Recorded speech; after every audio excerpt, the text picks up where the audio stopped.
Some people may view it as two women that are unprofessional. Some people may view it as two women that are women of principle.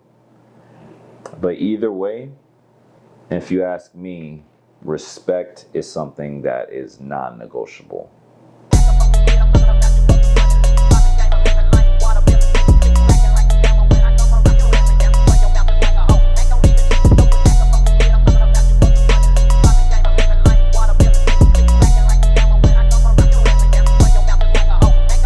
Alright, so here's the thing.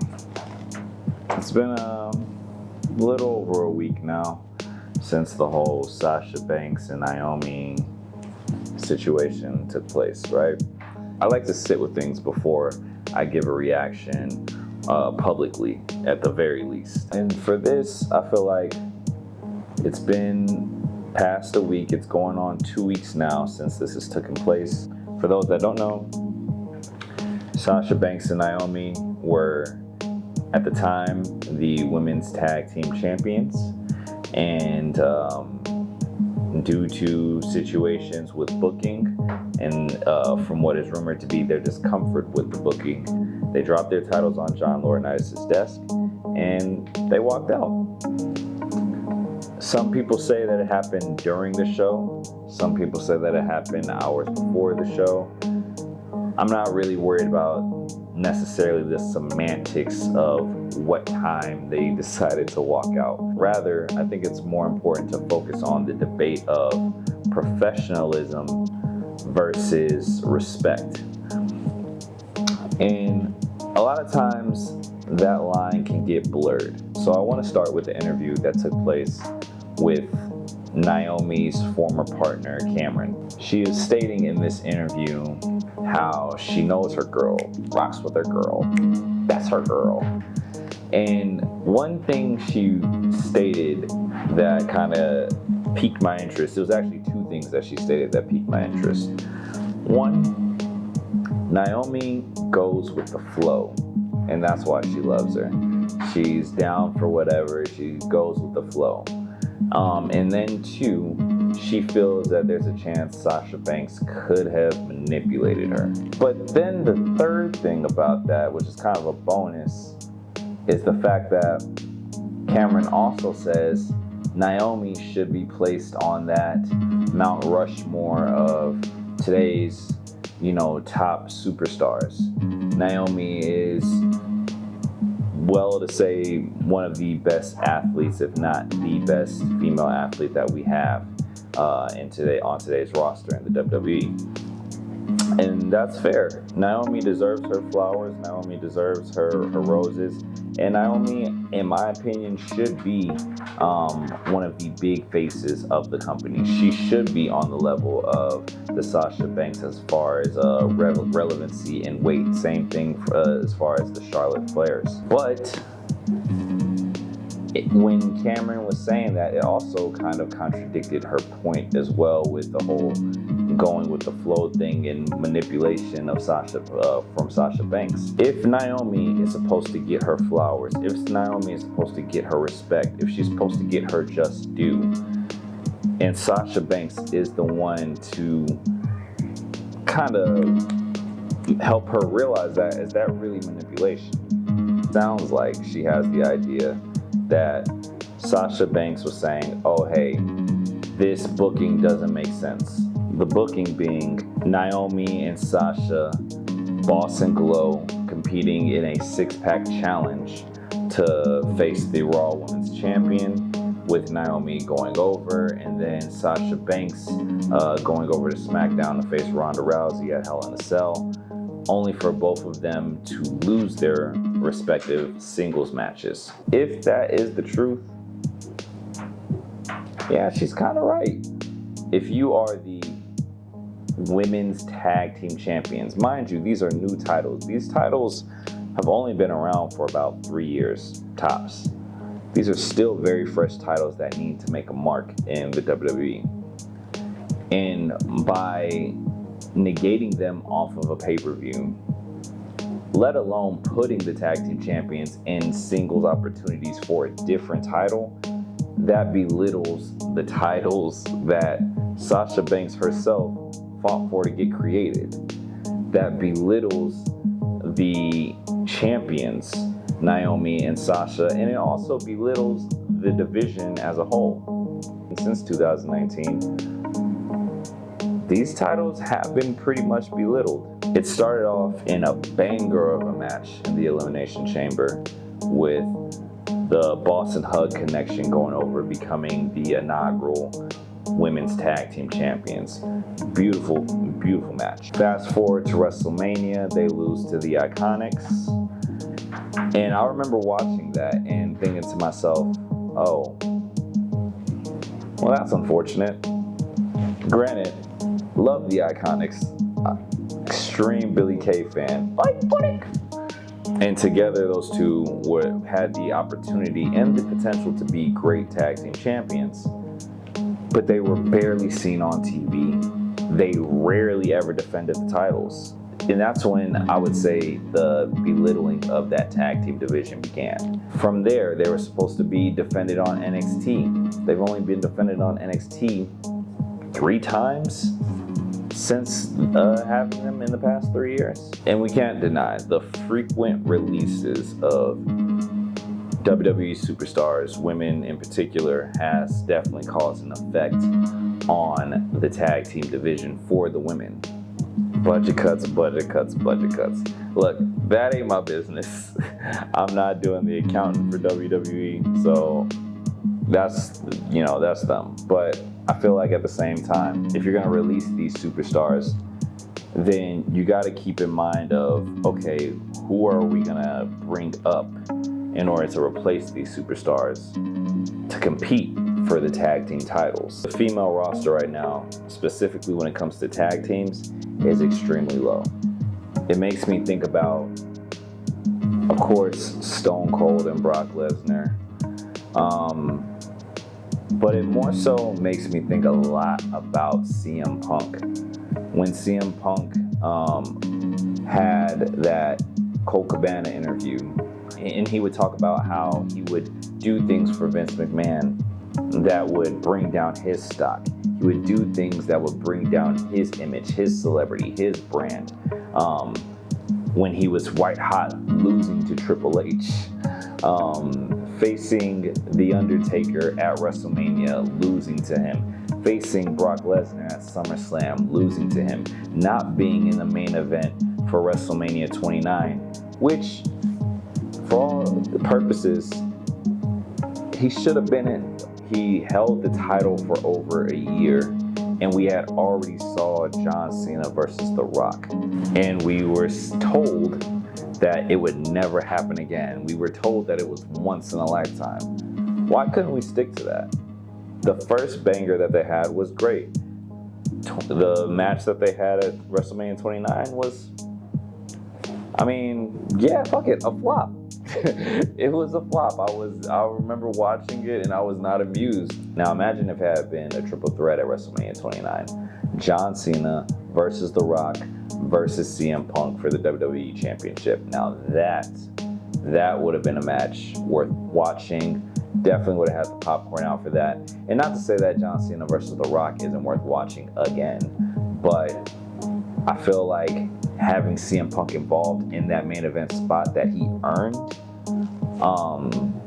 it would have brought more justice to the pay-per-view. It would have brought more justice to that match, and it would have made the match a lot more entertaining. And we still could have gotten John Cena covering The Rock. If CM Punk was in that main event at WrestleMania 29, I feel like that match would not only have been a lot better, but it also would have gotten even more views because it was something new.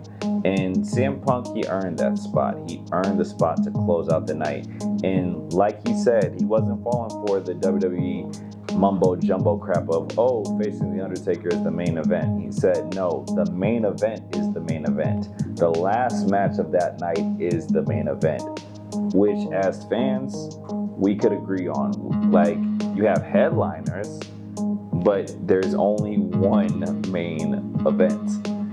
And CM Punk should have gotten it that year. CM Punk should have gotten his just due. Just like Sasha Banks and Naomi should have gotten their just due. Losing to Ronda Rousey and Bianca Belair while they're already holding titles is not giving them their just due. And what it is diminishing. It's diminishing their titles, it's diminishing their position. Regardless, when CM Punk was taking all of these losses and missing out on these spots that he felt like he earned, Vince McMahon would tell him, hey, I owe you one, I owe you one, I owe you one. And he would never actually pay him back. When CM Punk was WWE champion, while he was a face, he only main evented one pay-per-view, and that was TLC 2011. Mind you, this is a pay-per-view that didn't feature John Cena. When he became a heel, he main evented Night of Champions 2012 against John Cena, and then he main evented Hell in a Cell against Ryback, another pay-per-view that didn't feature John Cena, and then he main evented Survivor Series 2012, which was the introduction of The Shield, but also in a match against Ryback and John Cena. And then he main events the Royal Rumble, only to lose that match and lose the title against The Rock. You see where I'm going here? Though the fans love CM Punk, though he was making money, though he was bringing in ratings, the corporate, the authority, if you will, never viewed CM Punk as the guy like they viewed John Cena, like they viewed The Rock. So when CM Punk had the strap, the WWE treated him like he was a secondary champion, even though he was the champion. He was a secondary champion compared to John Cena. It's kind of similar to how they treat Naomi. When Naomi was SmackDown Women's Champion, she didn't main event not a single pay-per-view. When Sasha Banks was Raw Women's Champion, she main evented Hell in a Cell because it was the first ever women's Hell in a Cell, only to lose that match against Charlotte Flair. The next time she main evented a pay-per-view was WrestleMania, only to lose that title to Bianca Belair.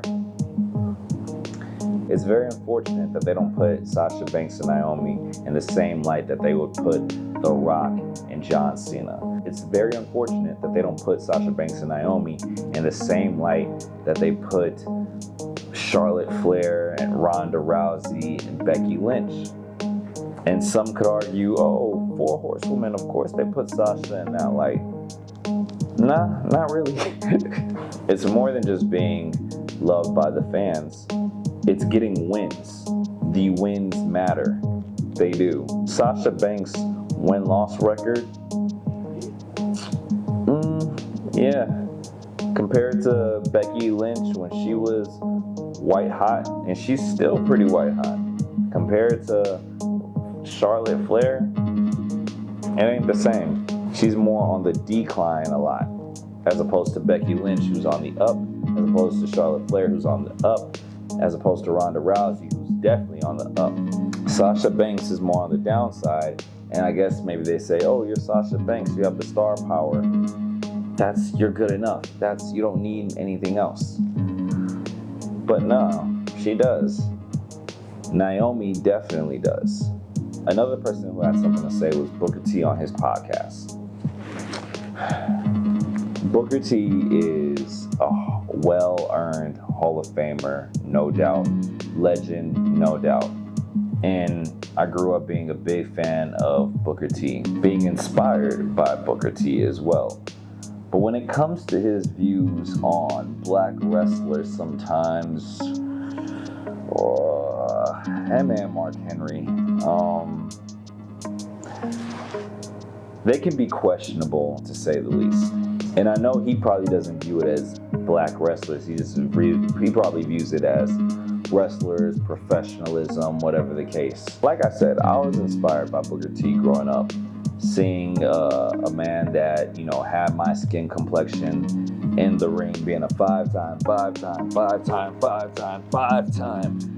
WCW champion, even though he was in the WWE. Cool. I grew up on Harlem Heat. I grew up watching Monday Nitro. And I remember Booker T's debut when he came at King of the Ring. And I thought, man, this is how you set someone up. This is how you do it right.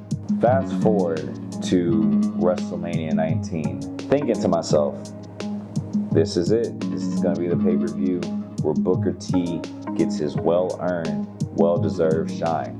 The story worked perfectly.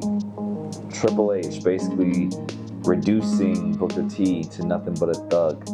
Low class, lower tier, nothing. Booker T was supposed to emerge the hero in that.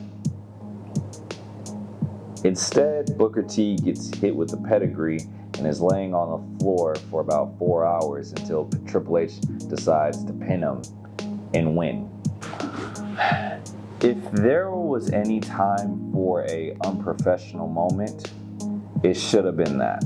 When Booker T got the heads up that he was gonna lose that match with everything in his might, he should have said no. Because after that storyline, as a young black kid, to see him laying to a man that disparaged him for weeks and made him seem less than for weeks, mind you, with the help of another big time face, Ric Flair, a big time money draw, it kind of made it feel like, oh, Triple H was right. And Triple H wins yet again. These type of people always win. But instead, Booker T just laid there and took it. He went on to become the Intercontinental Champion, but he never really got that opportunity to be white hot. WrestleMania 19, had he won that match like he was supposed to, that would have been the introduction of white hot Booker T in the WWE. For him to be on the same level as The Rock, John Cena, and so on and so forth. John Cena instead used Booker T as a stepping stone to become white hot. The Rock used Booker T as a stepping stone to regain his hotness when he came back in 2001. So I take it with a grain of salt when Booker T says certain things, especially about this, because some things are just more important than being a cog on the wheel and doing what you're told. And that's the problem when it comes to Naomi. Again, going back to what Cameron was saying, seems like a lot of times she just does what she's told. She goes with the flow of whatever. She's happy-go-lucky. I'm just happy to be here. I love wrestling. Sasha Banks isn't necessarily the same. She loves wrestling, but Sasha Banks, clear to see, has other options. And I don't think it's manipulative for Sasha to encourage Naomi to know her worth. Manipulative for Sasha Banks to encourage the board of directors or whoever backstage to put some respect on their names and their titles that they're holding. The WWE does not have a good history with the respect to the women's division, period. This is the same company that made a living off of puppies and playboys, WWF hedonism. If any of you guys remember them videos. All right, okay. All right, if you know, you know. Now you're dealing with women that want to be taken seriously in the ring, and they want their titles to be taken just as serious. I find another example of this when it comes to Ember Moon and Shotzi Blackheart. When Ember Moon was in an interview, she stated how Shotzi was drafted to SmackDown to team up with Tegan Knox. As a man that didn't really watch a lot of NXT coming up, I remember hearing about Shotzi and Ember being a tag team, and I said, that's interesting. Let me actually watch those matches. Let me go on YouTube. Let me watch it on the WWE Network. And I would actively watch their matches. I was tuned into NXT to see them. When they became champions, I was happy because it was a good look. The two of them together made sense. And the writers on Raw and SmackDown paid little to no mind to it. It's kind of unfortunate. Just like it's unfortunate that they're paying little to no mind to their women's tag team titles. But there's a slippery slope between professionalism and passion, but more so respect. We've seen it now. It's pretty clear. The WWE doesn't want any of their superstars to be bigger than them. If all of this is true with them being in a six-pack challenge and they were gonna go off to face different champions at Hell in a Cell, I could see how both of them would feel disrespected. I could see how both of them would feel slighted. I could see how both of them would be in that office holding their titles, listening to what's being said, and them just looking at their titles like, hello? You don't see this here? On record, these are titles that Sasha Banks fought for to get even created. Of course she's gonna care about them if no one else does. As a matter of fact, I feel like it's safe to say those titles have been the most relevant when they were around Sasha Banks' waist. And that's good. That's what you should want your champions to be like. You want them to make that title relevant. We got guys like Ricochet that are trying to make the Intercontinental Championship relevant. We got guys like Austin Theory that are trying to make the US title relevant. And he doesn't really have to try that hard because he has a whole bunch of backing from Vince McMahon. It's a huge push right there. We got Roman Reigns that has been doing a phenomenal job for the past few years making the Universal Championship relevant. And he'll probably do the same with the WWE Championship. Why can't we allow Boss and Glow to do that with the tag team titles? Why are we constantly setting up new tag team stables with no backstory of how they became a tag team and then breaking them up a week later? You're destroying the division before it even has a chance to flourish. I could understand Naomi and Sasha Banks wanting no part of that. I could understand them not wanting to take any type of blame in that. And I can also understand the people that count that as being unprofessional. Hey, just do your job. Do your job. Corey Graves, just do your job. But again, there's professionalism and there's respect. If you're constantly getting the runaround like Sasha Banks has been getting for years, if you're constantly being told to just go with the flow and do as you're told like Naomi has been told for years, eventually you're gonna get tired of it. Eventually, you're not gonna wanna be Booker T and just lay on the floor and take it when you know you should have won. Eventually, you're gonna wanna claim your spot. Eventually, you're gonna get tired of being the cog on the wheel. Eventually, you're gonna get tired of doing what you're told when what you're being told to do doesn't benefit you. Eventually, you're gonna want someone to put some respect on your name. Hell, you're just gonna want respect, period. And if you don't get that respect and you have respect for yourself, then eventually you're gonna walk out and go somewhere you're respected. Some people may view it as two women that are unprofessional. Some people may view it as two women that are women of principle. But either way, if you ask me, respect is something that is non-negotiable. But what do you think? Let me know in the comments below. Be sure to like and subscribe. And when more news comes out of this, we'll talk about it more. Until then, let's all be peaceful, let's all be loving, and let's all make sure we're showing respect to one another, including ourselves. Peace and love.